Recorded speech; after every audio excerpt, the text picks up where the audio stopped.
So friends, हमने पिछली video में देखी थी प्रीशियस सॉइल के बारे में। मैंने चैप्टर स्टार्ट किया था, उसमें हमने सॉइल फॉर्मेशन के बारे में देखा था कि किस तरीके से सॉइल बनता है, किस तरीके से पत्थरों से टूट करके बनता है। सो हम इसका एक क्विक सा रिवाइज कर लेंगे कि किस तरीके से क्या क्या होता है। तो आपने देखा था कि किस तरीके से सन हीट करता है पत्थरों को, बारिश उनको ठंडा कर दी है, हवा उनको बहा कर ले जाती है। ये प्रोसेस मिलियंस ऑफ ईयर चलती रहती है, कंटिन्यू चलती रहती है। उसके बाद में रिजल्ट क्या होता है, जो रॉक्स होते हैं वो स्मॉल पीसेस में हो जाते हैं, और जो स्मॉल पीसेस होते हैं वो और छोटे छोटे पीसेस में हो जाते हैं।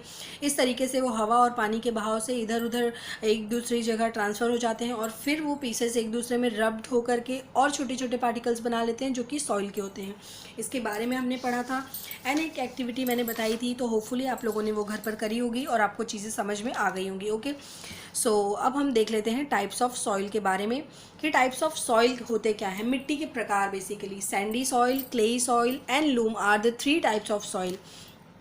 3 टाइप के सॉइल हैं, sandy soil, clayey soil and loam. तो सैंडी सॉइल क्या है? सैंडी सॉइल है आपका रेत। सैंड आप सबको पता है रेत होता है, तो रेत वाली मिट्टी, रेत भरी मिट्टी आप बोल सकते हैं। क्लेई सॉइल क्या होता है? चिकनी मिट्टी होती है। लूम क्या होता है? लूम बेसिकली इन दोनों का मिक्सचर होता है, सैंडी और क्ले का। Okay, so sandy soil is mostly found in the desert and on the sea shore. जो सैंडी सॉइल होता है वो हमें मोस्टली डेजर्ट एरिया में देखने के लिए मिलता है या दरिया किनारे देखने के लिए मिलता है। Okay, sand particles are big. जो सैंड के पार्टिकल्स होते हैं वो बड़े होते हैं। There is a lot of air in the space between these particles. उन पार्टिकल्स के बीच में बहुत ज़्यादा स्पेस होता है। Sandy soil does not hold much water.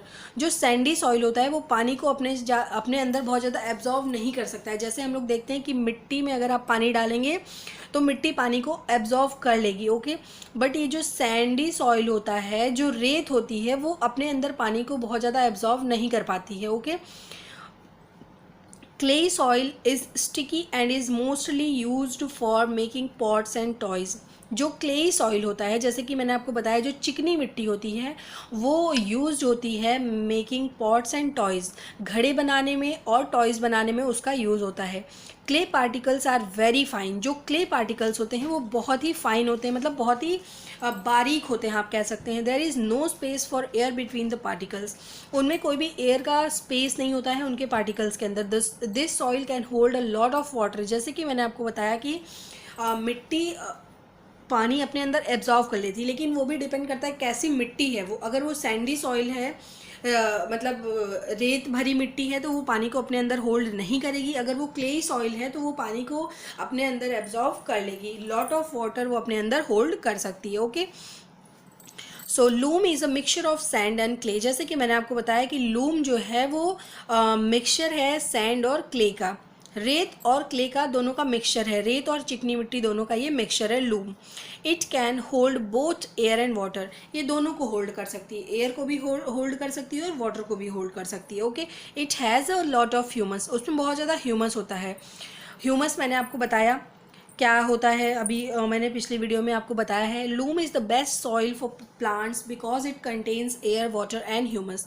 Loom जो है वो बेस्ट सॉइल होता है प्लांट्स के लिए, क्योंकि वो अपने अंदर एयर भी कंटेन करती है, शामिल करती है अपने अंदर एयर को भी, वाटर को भी और ह्यूमस को भी। Humus makes the soil fertile.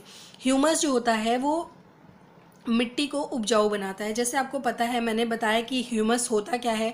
Part of dead plants and insect float on top. जो डेड प्लांट्स होते हैं, जो कीड़े मकोड़े मरे हुए होते हैं, बेसिकली उन्हीं को हम ह्यूमस कहते हैं। जब वो सड़ जाते हैं तो वो ऐसी चीज़ें जो हैं सॉइल को और भी ज़्यादा, मिट्टी को और भी ज़्यादा उपजाऊ करने में मदद करती हैं। Okay, soil and crops. Different types of crops grow in different types of soil. जो भी क्रॉप्स हैं, जो भी कह लीजिए आप क्या कहते हैं, जो भी मतलब क्रॉप्स हैं, फसलें हैं बेसिकली, वो different types of crops grow in different types of soil.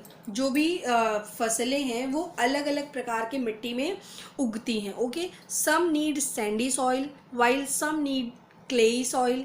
कुछ को सैंडी सॉइल की ज़रूरत होती है, कुछ को क्लेई सॉइल की ज़रूरत होती है, अदर्स नीड लूम, और कुछ को लूम की ज़रूरत होती है। सैंडी और क्लेई दोनों का मिक्सचर की ज़रूरत होती है। Yet all types of crops grow better when manure is added.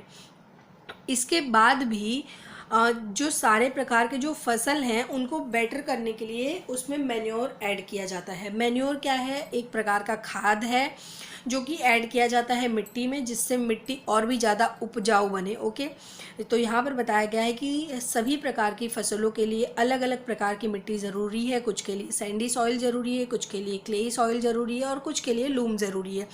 लेकिन उसके बाद भी इन सारे फसलों को ग्रो करने में उनको बेटर करने में हम मैन्योर ऐड करते हैं। ओके, मैन्योर एक प्रकार का खाद है। Manure contains cow dung and decaying leaves. Manure में क्या होता है? जो गाय का गोबर होता है वो बेसिकली होता है, और जो सड़े हुए पत्ते होते हैं वो होते हैं। Okay, manure is added because it is rich in humus and it makes the soil fertile. जैसे कि मैंने आपको बताया, मैन्योर इसलिए ऐड किया जाता है क्योंकि वो रिच होता है ह्यूमस में और हमस में, और वो सॉइल को फर्टाइल करता है। जैसे कि मैंने आपको बताया, जो हमस है वो डेड प्लांट्स और इंसेक्ट्स से मिलकर के बना होता है, तो वो इसीलिए ज़मीन को उपजाऊ बनाता है।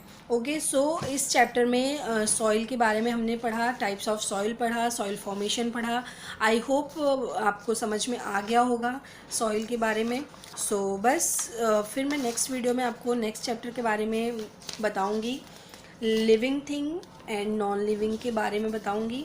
सो वीडियो पसंद आई हो लाइक कर सकते हैं, चैनल पर अगर आप नए हो चैनल को सब्सक्राइब कर लीजिए और शेयर भी कर सकते हैं। सो बस यही थी आज की वीडियो, होपफुली पसंद आई हो। Thank you so much for watching, bye bye. मैं मिलती हूँ आपसे नेक्स्ट वीडियो में। Till then you guys take care and bye bye.